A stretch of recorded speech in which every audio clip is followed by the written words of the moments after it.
bermula dari diperlihatkannya sebuah mobil yang sedang melaju kencang menghindari kejaran. Tak lama setelah itu, stop, dan di sini disebutkan bahwa ini adalah hari terbaik dan terburuk dalam hidup kami, dan inilah dia. Cerita diawali dengan seorang kurir narkoba yang bernama Lucas dan dia masih berumur 14 tahun dan dia menggunakan sepedanya menceritakan sisi lain Washington. Dan ternyata para imigran di sana bertahan hidup dengan kebanyakan menjadi anggota geng dan menjual narkoba.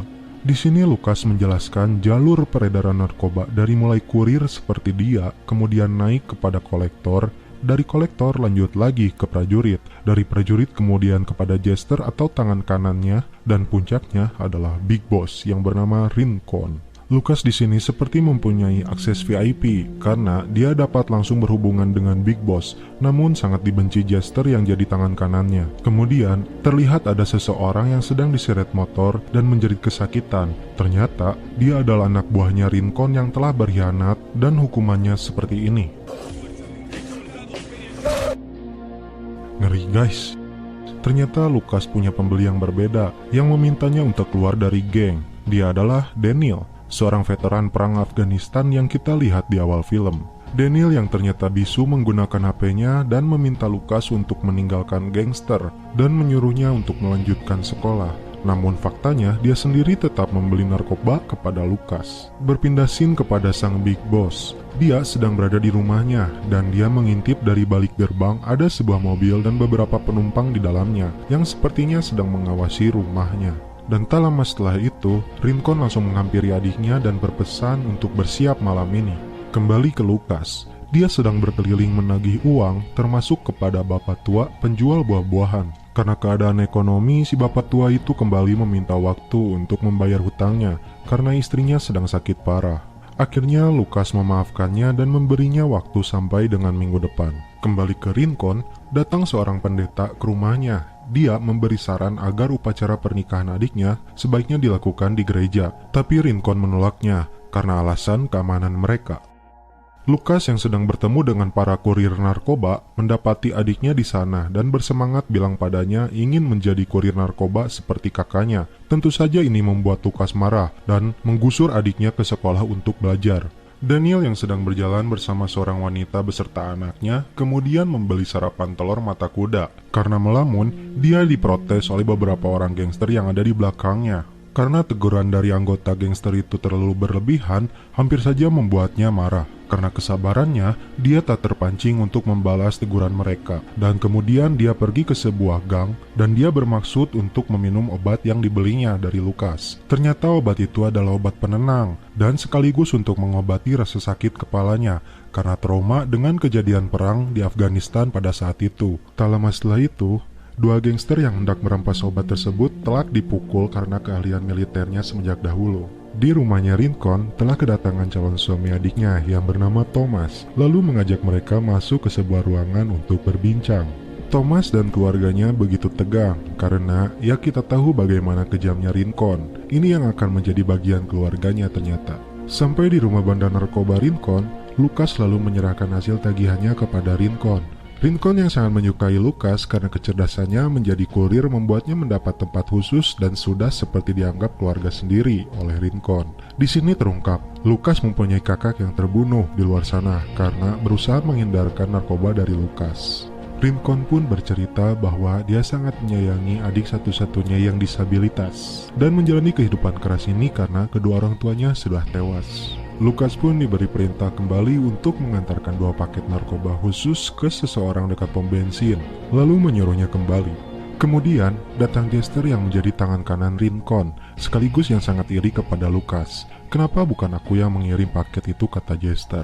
Rincon pun menjawab, kau tahu mobil di seberang yang selalu mengawasi kita itu adalah FBI? Karena itu aku menyuruh Lucas untuk mengantarkannya. Lucas mendapati adiknya sedang dalam tahap inisiasi, artinya penggemblengan untuk menjadi kurir, dan itu berarti dia harus dipukuli oleh para gangster. Lucas yang tak terima berusaha menolongnya tapi tak bisa. Setelah selesai memukuli, lalu dia membawa adiknya dengan beralasan disuruh Rincon membawa adiknya. Karena perlakuan Jester dan anak buahnya, Lucas pun memutuskan untuk membawa adiknya Miguel keluar dari kota tersebut. Sebelum berangkat, dia mampir dulu ke rumahnya untuk mengambil pistol dan ternyata dari foto terlihat kakaknya marinir, lalu menemukan surat bahwa adiknya diterima di sekolah baseball. Keluar dari rumahnya, ternyata satu paket hilang. Dan tak lama, Jester dan anak buahnya sampai mereka pun diseret untuk menemui Rincon. Di tengah jalan, Lucas dan adiknya berhasil meloloskan diri dan bertemu Daniel yang kebetulan ada di dalam mobil. Aksi kejar-kejaran dan tembak-tembakan pun terjadi. Hampir saja mereka tertembak oleh 2 orang anggota gangster.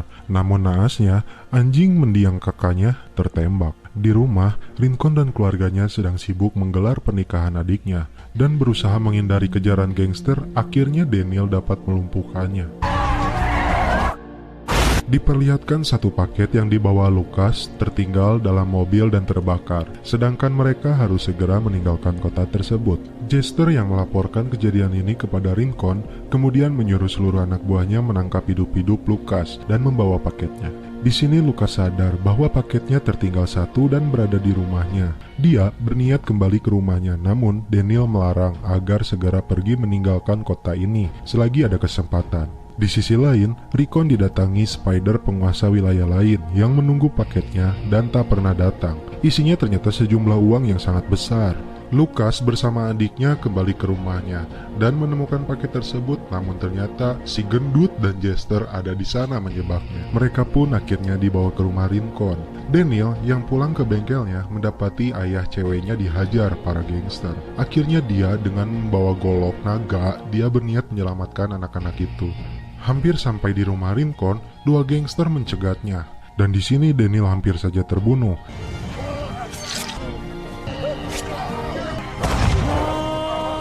Dan membayangkan ketika dia sedang berperang di Afghanistan, dia melihat anak kecil membantu para teroris hingga membunuh teman-teman prajuritnya. Daniel membawa 1 orang gangster untuk dijadikan tawanan, dan di sini Daniel melihat FBI dalam mobil dan berencana memancing FBI melakukan serangan ke rumah bandar narkoba tersebut. Akhirnya peperangan pun terjadi. FBI dan para gangster terlibat dalam peperangan. Satu persatu gangster tewas tertembak. Begitupun para polisi, banyak juga yang tewas. Akhirnya Daniel berusaha masuk dan menyelamatkan kedua anak tersebut. Adik perempuan Rincon akhirnya tewas tertembak juga. Setelah Daniel berhasil menyelamatkan diri keluar dari rumah Rincon, ternyata Jester dan Rincon mengejarnya. Sampai pada akhirnya Jester berhasil mengejar mereka. Jester pun menodongkan senjata ke arah mereka, dan akhirnya Rincon pun datang. Rincon yang sudah menganggap Lucas sebagai anaknya sendiri, dia tidak menyangka bahwa Lucas melakukan hal yang membuatnya kecewa. Rincon yang berniat membunuh Lucas atau adiknya, di hati kecilnya Rincon berkata lain, yang ada malah Lucas disuruh pergi. Namun di sini Jester masih saja iri kepada Lucas, dan dia kecewa kepada Rincon. Tak diduga, dalam perdebatan antara Jester dan Rincon, pada akhirnya Rincon tewas di tangan Jester. Akhirnya Lucas dan adiknya pun berhasil naik kereta dengan membawa uang yang sudah diselipkan oleh Daniel di jaket Miguel. Di sini Jester yang emosi akan menghabisi Daniel dengan menodongkan senjata ke kepalanya. Namun tiba-tiba dari belakang di luar dugaan, si gendut yang awalnya membela Jester langsung menembak Jester. Di akhir cerita, Lucas dan adiknya berada di kereta, dan ketika adiknya memakai jaket, dia merasa ada sesuatu di dalam sakunya. Pas dibuka, ternyata uang yang dicari Jester. Lucas yang melihat uang itu, dia langsung mengambil dan menyimpannya dalam tas, dan berkata kepada adiknya, "Kita berhasil." Dan film pun berakhir.